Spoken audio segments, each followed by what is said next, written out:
ಮತ್ತು ಈ ಭಾಗದ ನಾಯಕರಾದಂತ ದರಪ್ ನಾಯ್ಕ ಅವರೇ, ಈ ಭಾಗದ ಗ್ರಾಮ ಪಂಚಾಯತಿ ಮಾಜಿ ಅಧ್ಯಕ್ಷರಾದಂತ ಕುಬೇರ್ ನಾಯ್ಕ ಅವರೇ, ಮತ್ತು ಈ ಭಾಗದಲ್ಲಿ ನಮ್ಮ ದಲಿತ ನಾಯಕರು ಆದಂತ ಸನ್ಮಾನ್ಯ ಹನುಮಂತಪ್ಪಣ್ಣನವರೇ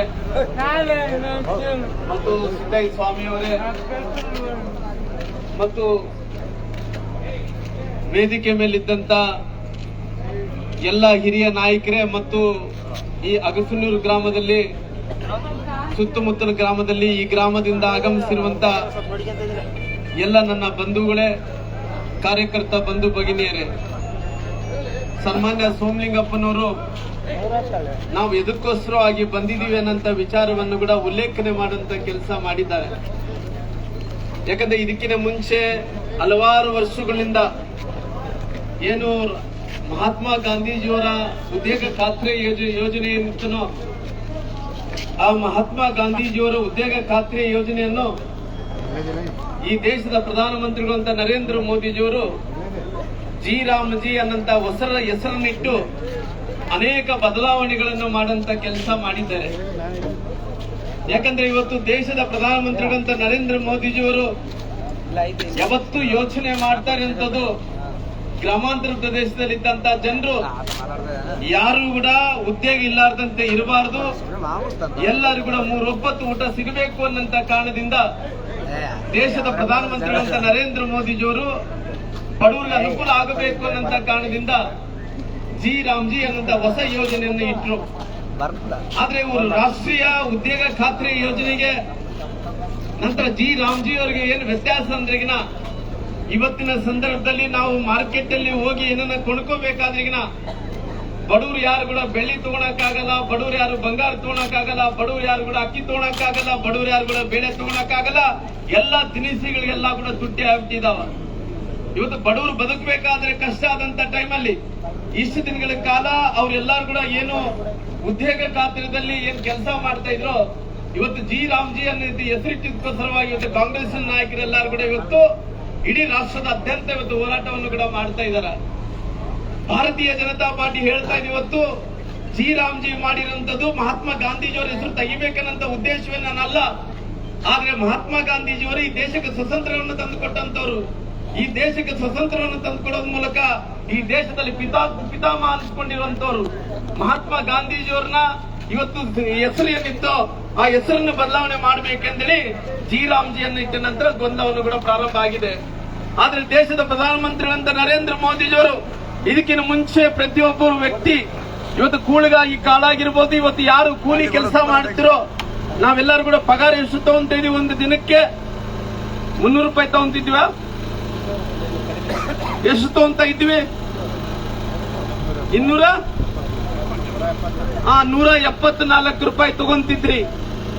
ಈ 174 ರೂಪಾಯಿ ಏನು ಪಗಾರ ತಗೊಂತಿದ್ರು ಇವತ್ತು ಒಂದು ದಿನಕ್ಕೆ ಕೂಲಿಗೆ ಹೋದ್ರೆಗಿನ 375 ರೂಪಾಯಿ ಮಾಡಿದಾರ. 375 ರೂಪಾಯಿ.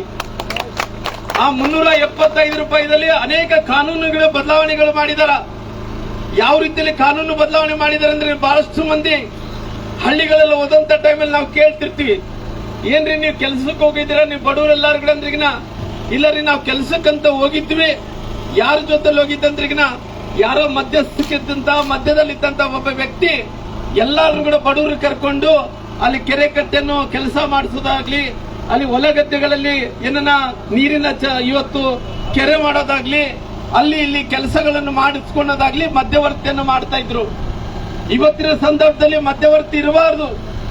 ಅವ್ರು ಎಂತ ಪರಿಸ್ಥಿತಿಯಲ್ಲಿ ಕೂಡ ಯಾರು ಕೆಲಸ ಮಾಡ್ತಾರೋ ಅವ್ರಿಗೆ ನೇರವಾಗಿ ರೊಕ್ಕ ಬರಬೇಕು.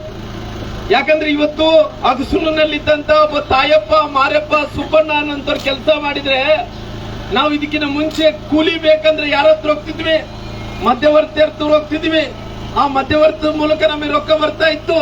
ಈಗ ಏನು ಮಾಡಿದಾರೆ ಅಂದ್ರೆ ಬಹಳಷ್ಟು ಜನರು ಕೆಲಸ ಮಾಡಿದ್ರೆ 3 ತಿಂಗಳು ಆಗ್ತಾ ಇದ್ರು ಕೂಡ ಕೆಲಸ ಇವತ್ತು ಪಗಾರ ಬರ್ತಿದ್ದಿಲ್ಲ. ಆದ್ರೆ ಇವತ್ತಿನ ಪರಿಸ್ಥಿತಿಯಲ್ಲಿ ದೇಶದ ಪ್ರಧಾನಮಂತ್ರಿಗಳಂತ ನರೇಂದ್ರ ಮೋದಿಜಿ ಒಂದೇ ತೀರ್ಮಾನ ತಗೊಂಡಿದ್ದಾರೆ, ಯಾರ್ಯಾರು ಕೆಲಸ ಮಾಡ್ತಾ ಇದ್ರು ಅವ್ರಿಗೆ 14 ದಿನ ಒಳಗಡೆ ಅದು ಏನು ಕೂಲಿ ಇದನ್ನ ಅವ್ರು ನೇರವಾಗಿ ಡಿಬಿಟಿ ಮೂಲಕ ಅವ್ರ ಅಕೌಂಟ್ಗೆ ಬರಬೇಕು. ಡಿಬಿಟಿ ಮೂಲಕ ಅಕೌಂಟ್ಗೆ ಬರಬೇಕು.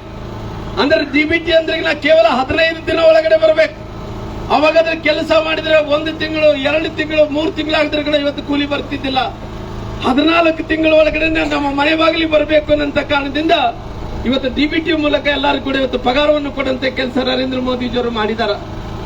ಇವತ್ತು ಗಾಂಧೀಜಿಯವರ ಹೆಸರು ತೆಗೆದಿದ್ದಕ್ಕೋಸ್ಕರವಾಗಿ ಇಷ್ಟೊಂದು ದೊಡ್ಡ ಏನು ರಾಜ್ಯಾಂತರ ಮಾಡ್ತಾ ಇದಾರೋ, ಇವತ್ತು ಇವರೆಲ್ಲರೂ ಕೂಡ ಹಸನಿ ಗಾಂಧಿಗಳೆಲ್ಲ, ಇವರೆಲ್ಲರೂ ಕೂಡ ನಕಲಿ ಗಾಂಧಿಗಳು, ಇವರೆಲ್ಲರೂ ಕೂಡ ಗಾಂಧೀಜಿಯವರ ಹೆಸರನ್ನು ಹಿಡ್ಕೊಂಡು ಇಷ್ಟು ವರ್ಷಗಳ ಕಾಲ ರಾಜಕಾರಣ ಮಾಡಿ ಬಡವರಾಗಿಟ್ಟು ಇವತ್ತು ನಮ್ನೆಲ್ಲರೂ ಕೂಡ ದುಡಿಸಿಕೊಂಡು ಕೂಲಿಕಾರನವಾಗಿ ಮಾಡಿ ಇವತ್ತು ಅವರು ದೇಶವನ್ನು ಆಳಂತ ಕೆಲಸ ಮಾಡ್ತಾ ಇದ್ರು. ಅದಕ್ಕೋಸ್ಕರವಾಗಿ ಪ್ರಧಾನಮಂತ್ರಿಗಳು ಈ ದೇಶದಲ್ಲಿ ಅನೇಕ ಬದಲಾವಣೆಗಳು ಮಾಡುವಂತ ಕೆಲಸ ಮಾಡ್ತಾ ಇದ್ದಾರೆ ಇವತ್ತು. ಹಂಗಾಗಿ ಇವತ್ತು GN ಅಂತ ಒಂದು ಯೋಜನೆಯನ್ನು ತಂದು ಇವತ್ತು ಬಡವರಿಗೆ ತಲುಪಿಸುವಂತ ಕೆಲಸ ಕೂಡ ಮಾಡ್ತಾ ಇದ್ದಾರೆ. ಹಂಗಾಗಿ ಇವತ್ತು ನಮ್ಮೆಲ್ಲ ಗ್ರಾಮಾಂತರ ಪ್ರದೇಶದಲ್ಲಿದ್ದಂತ ಜನರು ಇವತ್ತು ದೇಶದ ಪ್ರಧಾನಮಂತ್ರಿಗಳಂತ ನರೇಂದ್ರ ಮೋದಿಜಿಯವರು ಏನು ಈ ಕಾರ್ಯಕ್ರಮನ ತಂದಿದ್ರು, ಅದು ಬಡವರಿಗೋಸ್ಕರವಾಗಿ ತಂದಿರುವಂತ ಕಾರ್ಯಕ್ರಮ, ಬಡವರಿಗೆ ಅನುಕೂಲ ಆಗಬೇಕಂತ ತಂದಿರುವಂತ ಕಾರ್ಯಕ್ರಮ, ಬಡವರಿಗೆ ಯಾವುದೇ ರೀತಿಯಲ್ಲಿ ಅನ್ಯಾಯ ಆಗಬಾರ್ದಂತ ತಂದಿರುವಂತ ಕಾರ್ಯಕ್ರಮ.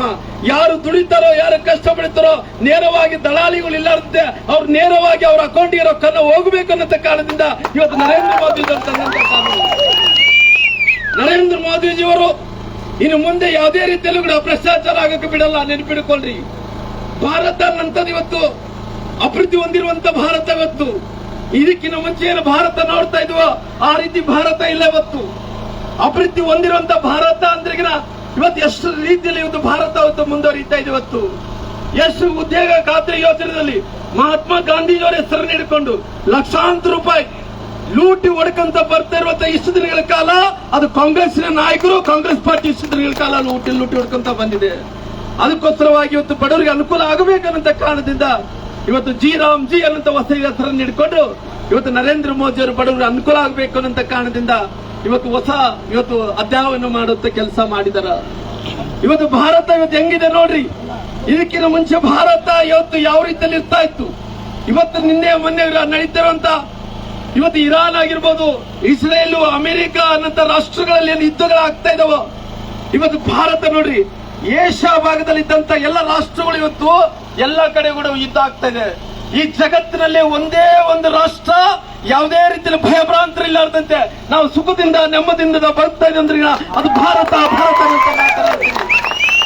ಇವತ್ತು ಭಾರತ ನಂತದು ಎಷ್ಟು ಶಾಂತಿಯಾಗಿರ್ತಿ ಇದೆ ಅಂದ್ರೆ ಎಲ್ಲ ಜಾತಿಯ ಜನರು, ಎಲ್ಲ ಧರ್ಮೀಯ ಜನರು ಒಂದಾಗಿ ಬಾಳ್ತಾ ಇದೆ ಇವತ್ತು. ಅದಕ್ಕೋಸ್ಕರವಾಗಿ ನರೇಂದ್ರ ಮೋದಿಜಿಯವರು ಅನೇಕ ಬದಲಾವಣೆಗಳು ತರಬೇಕು ಅನ್ನೋ ಕಾರಣದಿಂದ ಇವತ್ತು ಅನೇಕ ಬದಲಾವಣೆಗಳು ತರುವಂತ ಕೆಲಸ ಕೂಡ ಮಾಡಿದಾರ. ಅದಕ್ಕೋಸ್ಕರವಾಗಿ ರಾಜ್ಯದಲ್ಲಿ ಅನೇಕ ವಿಚಾರಗಳ ಬಗ್ಗೆ ಇವತ್ತು ಸೋಮಲಿಂಗಪ್ಪ ಅವರು ಉಲ್ಲೇಖನ ಮಾಡುವಂತ ಕೆಲಸ ಮಾಡಿದಾರ. ಈ ಸರ್ಕಾರ ಬಂದ ನಂತರ ಬಡವರಿಗೆ ಯಾರೇನಾಗ್ಲಿ ನಿಮ್ಮ ಅಗಸನೂರು ಭಾಗದಲ್ಲಿ ಆಗಿರ್ಬೋದು, ಅಗಸನೂರಿನ ಸುತ್ತಮುತ್ತಲನೇ ಆಗಿರ್ಬೋದು, ಈ ಭಾಗದಲ್ಲಿ ಒಂದು ಮನೆಯನ್ನಾಗಲಿ ಕೊಡಂತ ಕೆಲಸ ಮಾಡಿದನ. ಒಂದು ಮನೆ ಇವತ್ತು ಭಾರತೀಯ ಜನತಾ ಪಾರ್ಟಿ ಅಧಿಕಾರದಲ್ಲಿದ್ದಂತ ಟೈಮಲ್ಲಿ ಎಷ್ಟು ಮನೆಗಳು ಕೊಟ್ಟಿಲ್ಲ ಅಂತ ಸರಿ ಯೋಚನೆಯನ್ನು ಮಾಡಿ.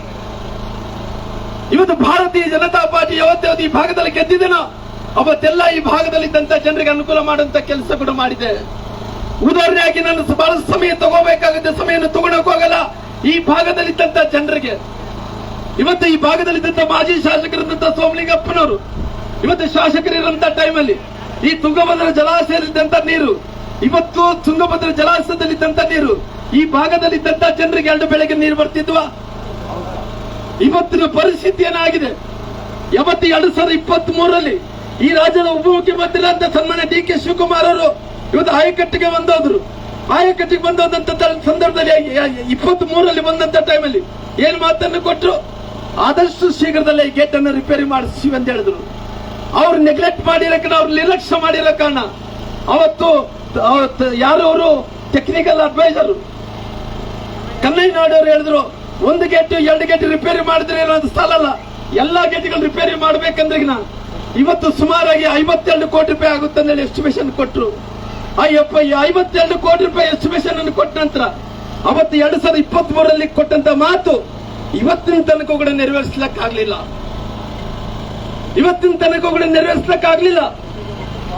ನೋಡ್ರಿ, 52 ಕೋಟಿ ರೂಪಾಯಿ ಇವತ್ತು ಸೋಮಲಿಂಗಪ್ಪ ಅವರು ಹೇಳ್ತಾ ಇದ್ರು. ಈ ಭಾಗದಲ್ಲಿ ಬರುವಂತ ಸಂದರ್ಭದಲ್ಲಿ ಒಂದೊಂದು ಬ್ರಿಡ್ಜ್ಗಳು ನೋಡಿದ್ರೆ 175 ಕೋಟಿ 200 ಕೋಟಿ ರೂಪಾಯಿ ಬ್ರಿಡ್ಜ್ಗಳು ಕಟ್ಟಿದಾರ. ಆದ್ರೆ ತುಂಗಭದ್ರಾ ಜಲಾಶಯಕ್ಕೆ 52 ಕೋಟಿ ರೂಪಾಯಿ ಅನುದಾನವನ್ನು ಕೊಳ್ಳಿಕ್ಕೆ ಆಗ್ಲಿದ್ದಕ್ಕೋಸ್ಕರವಾಗಿ ಇವತ್ತು ನಮ್ಮೆಲ್ಲರಿಗೆ ಇವತ್ತು ಒಂದು ಬೆಳೆಗೆ ಮಾತ್ರ ನೀರು ಬಂದಾಗ ಎರಡನೇ ಬೆಲೆ ಬರ್ಲಿಕ್ಕೆ ಸಾಧ್ಯ ಇಲ್ಲ. ಇವತ್ತು 52 ಕೋಟಿ ರೂಪಾಯಿ 10 ಕೋಟಿ ಬಿಡುಗಡೆ ಮಾಡ್ತಾರೆ ಇವರು. 10 ಕೋಟಿ ರೂಪಾಯಿ ಬಿಡುಗಡೆ ಮಾಡಿ ಮತ್ತೆ 10 ಕೋಟಿ ರೂಪಾಯಿ ವಾಪಸ್ ತಗೊಂತಾರ. ನಮ್ಮ ಪರಿಸ್ಥಿತಿಯನ್ನು ಇವತ್ತು ನಾವು ಫೆಬ್ರವರಿದಲ್ಲಿ ಇದೀವಿ,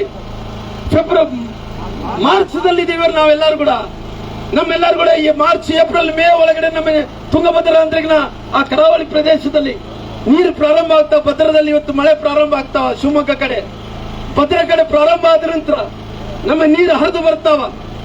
ಏಪ್ರಿಲ್ ಮೇಗೆ ನೀರು ಹರಿದು ಬರ್ತಾವ. ಅದು ಬರೋಂತ ಟೈಮಲ್ಲಿ ರಿಪೇರಿ ಆಗ್ಲಿದ್ರಿಗಿನ ಈ ಸರ್ ಅಂತ ಒಂದು ಬೆಳೆಗೆ ನೀರು ತಗೊಂಡಿವಿ. ಅದೇ ರೀತಿಯಲ್ಲಿ ನೆಗ್ಲಿಜೆನ್ಸ್ ಮಾಡಿದ್ರಿಗಿನ, ನಿರ್ಲಕ್ಷ್ಯ ಮಾಡಿದ್ರಿಗಿನ ಈ ಬಾರಿ ಕೂಡ ಒಂದು ಬೆಳೆಗೆ ನೀರು ತಗೋಬೇಕಾಗುತ್ತೆ. ಇಲ್ಲಿ ತನಕ ಆಗಿದೆ, ರೊಕ್ಕ ಕೊಡ್ಲಿಕ್ಕೆ ಆಗ್ತಾ ಇಲ್ಲ, ಗೇಟ್ಗಳು ರಿಪೇರಿ ಮಾಡಕ್ ಆಗ್ತಾ ಇಲ್ಲ. ಅದಕ್ಕೋಸ್ಕರವಾಗಿ ನಾನು ಇವತ್ತು ಅಗಸನೂರಿನಲ್ಲಿ ತಮ್ಮೆಲ್ಲರಿಗೂ ಒಂದು ಮಾತನ್ನು ಕೋರ್ತಾ ಇದ್ದೀನಿ. ಸೋಮಲಿಂಗಪ್ಪರ ನೇತೃತ್ವದಲ್ಲಿ, ನಮ್ಮೆಲ್ಲ ನಾಯಕರ ನೇತೃತ್ವದಲ್ಲಿ ಮಾರ್ಚ್ ಕೊನೆ ಒಳಗಡೆನೆ ಅವ್ರ ಗೇಟ್ಗಳನ್ನ ರಿಪೇರಿ ಮಾಡ್ಲಿದ್ರಿಗಿನ ನಿರಂತರವಾಗಿ ಟಿಬಿ ಡ್ಯಾಮ್ ಹತ್ರ ನಿರಂತರವಾಗಿ ಹೋರಾಟವನ್ನು ಮಾಡಂತ ಎಲ್ಲಿ ತನಕ ಕೂಡ 2 ಬೆಳೆಗೆ ನೀರು ಕೊಡಕ್ಕಾಗಲ್ಲ ನಾವು. ಎಲ್ಲಿ ತನಕ ಕೂಡ ಗೇಟ್ಗಳು ರಿಪೇರಿ ಮಾಡಕ್ಕಾಗಲ್ಲ ನಾವು. ಎಲ್ಲಿ ತನಕ ಕೂಡ ಅನುದಾನವನ್ನು ಬಿಡುಗಡೆ ಮಾಡಕ್ಕಾಗಲ್ಲ ನಾವು. ಅಲ್ಲಿ ತನಕ ಹೋರಾಟವನ್ನು ಮಾಡಂತ ಕೆಲಸ ಮಾಡೋಣ.